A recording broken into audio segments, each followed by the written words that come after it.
How to add sound in Soundpad. Step 1. Open Soundpad on your computer. Make sure your microphone and default output device are set correctly so the app can play sounds both to you and others. Step 2. In the Soundpad interface, go to the top left and click on File, then select Add Sounds Files from the drop-down.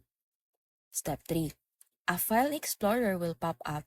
Now, just browse to the location of the sound you want to add. This can be an MP3, WAV, or even OGG file. Select it, then click Open.